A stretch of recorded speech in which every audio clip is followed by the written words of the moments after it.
ট্রাম্পের ক্ষমতা গ্রহণের পর সবচেয়ে বড় চুক্তিটি হল বাংলাদেশের সঙ্গে।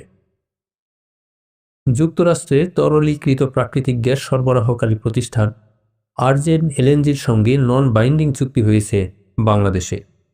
চুক্তি অনুযায়ী প্রতিষ্ঠানটি প্রতি বছর বাংলাদেশে 5 মিলিয়ন মেট্রিক টন তরল গ্যাস সরবরাহ করবে। শুক্রবার 24 জানুয়ারি আর্জেন্ট এলএনজি এ তথ্য জানায় বলে জানিয়েছে রয়টার্স। প্রতিবেদনে বলা হয়েছে, ডোনাল্ড ট্রাম্প সোমবার ক্ষমতা গ্রহণের পর থেকে এটি প্রথম বড় মার্কিন এলএনজি সরবরাহ চুক্তি। তাদের মতে এটি নতুন প্রশাসনের জ্বালানি বান্ধব নীতির প্রতি শিল্পের আস্থা প্রতিফলন করে। বাংলাদেশের সঙ্গে আর্জেন্ট এলএনজির চুক্তি প্রমাণ করেছে ট্রাম্প প্রশাসনের উপর ওই খাত সংশ্লিষ্টদের আস্থা রয়েছে।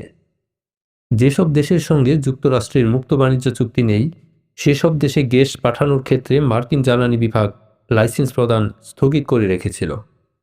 তবে গত সোমবার ক্ষমতা গ্রহণের পর নির্বাহী আদেশের মাধ্যমে এটি রহিত করেন ট্রাম্প, কারণ তিনি বিশ্বব্যাপী যুক্তরাষ্ট্রের গ্যাস সরবরাহ বাড়াতে চান। বর্তমানে বিশ্বের তরলীকৃত প্রাকৃতিক গ্যাসের সবচেয়ে বড় সরবরাহকারী দেশ যুক্তরাষ্ট্র, কিন্তু তারা 2028 সালের মধ্যে সরবরাহ পরিমাণ দ্বিগুণ করতে চায়।